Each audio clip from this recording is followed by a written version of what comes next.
Sejak awal Jokowi memerintah, salah satu fokus utamanya adalah memberantas mafia migas. Dibanding mafia lain di Indonesia, mafia migas lah yang paling sulit dilawan. Kenapa? Karena di sana melibatkan uang yang sangat besar dan pejabat termasuk juga elit partai. Mau tahu keuntungan mafia migas? Oke, kita hitung dulu ya. Dalam sehari, Indonesia mengimpor minyak dari negara lain sebanyak 800.000 barel.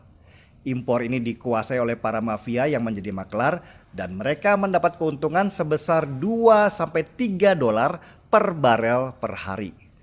Jadi kalau dikalikan, kelompok mafia ini bisa mendapat keuntungan 2,4 juta dolar per hari. Atau kalau dirupiahkan dengan asumsi 1 dolar sama dengan 14.000 rupiah, maka si mafia mendapat untung tanpa harus kerja keras sebesar 33,6 miliar rupiah per hari, saudara-saudara.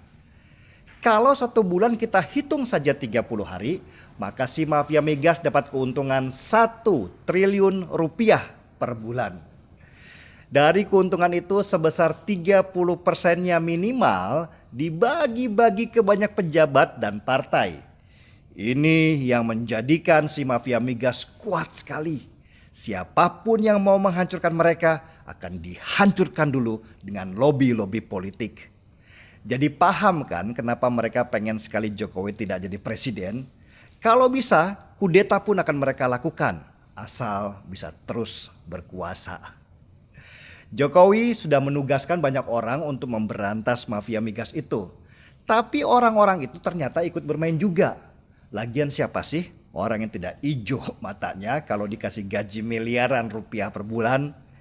Inilah yang membuat Jokowi susah dan marah-marah.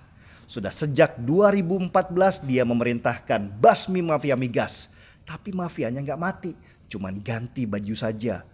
Jokowi tidak mudah melawan sistem yang sudah dibangun si mafia bertahun-tahun lamanya. Salah satu mafia migas yang sudah berhasil dibasmi adalah Petral. Dulu impor minyak kita selalu lewat Petral. Sesudah dibubarkan, mafianya malah menyebar dan terbagi dalam beberapa kelompok yang sama kuatnya. Dan percaya atau tidak, orangnya ya itu saja. Itulah kenapa kita tidak pernah berhasil membangun kilang pengolahan minyak di negeri ini. Kalau kilang sudah berhasil dibangun, maka impor minyak pasti akan turun. Kalau turun, maka keuntungan mafia juga turun.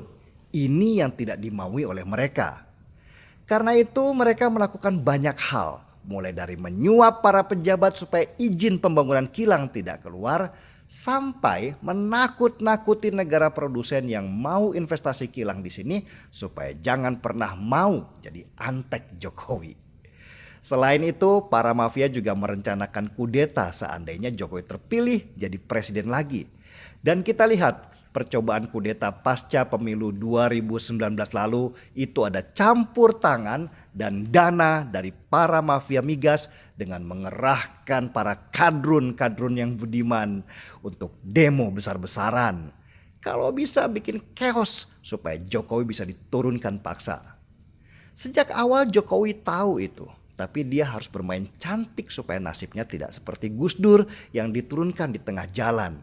Dia mau tidak mau harus kompromi supaya Indonesia tenang dan tidak kacau ketika sedang mengusik sarang lebah yang sudah lama bersarang. Itulah kenapa saat Jokowi menjadi presiden lagi, salah satu ucapannya yang dikenal adalah "Sekarang saya tidak punya beban". Yang disebut tidak punya beban adalah dia akan mengerahkan semua kekuatan untuk menghancurkan para mafia migas itu yang selama ini dilindungi banyak elit partai yang mendapat bagian. Salah satu panglima perang yang dia siapkan adalah Basuki Cahayapurnama atau Ahok. Jokowi sudah kenal Ahok sejak lama dan tahu kinerjanya. Masuknya Ahok di Komisaris Utama Pertamina adalah perintah Jokowi. Ahok tidak dijadikan menteri, juga tidak dijadikan direktur. Tugas utamanya adalah melaporkan langsung kepada Jokowi siapa-siapa orang yang selama ini terlibat sebagai mafia dan Jokowi yang akan menjadi eksekutornya. Pertanyaannya, Mampukah Ahok menjadi panglima perangnya Jokowi? Kita lihat jawabannya nanti. Dia sedang bekerja sekarang. Masuknya Ahok sebagai komisaris utama juga mengemban misi Jokowi, yaitu supaya program pencampuran 30% minyak sawit dengan minyak mentah atau yang dikenal dengan nama program B30 berhasil. Program B30 kalau berhasil akan menurunkan banyak impor minyak mentah dari luar. Dan itu berarti menggerus keuntungan para mafia. Jokowi bahkan berencana meningkatkan program itu sampai jadi B90 atau 90% minyak sawit. Program mengganti minyak mentah dengan minyak sawit ini tentu mendapat perlawanan keras.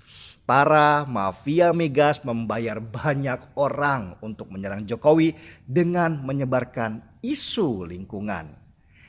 Jadi kalau ada SJW-SJW yang sibuk dengan isu lingkungan, kita tahu dari mana isu itu mereka dapatkan. Bukan hanya lawan di dalam negeri, Jokowi juga menghadapi lawan dari luar untuk program B30 ini. Terutama Uni Eropa yang melarang penggunaan minyak sawit di negaranya. Apa kata Jokowi waktu menghadapi situasi itu?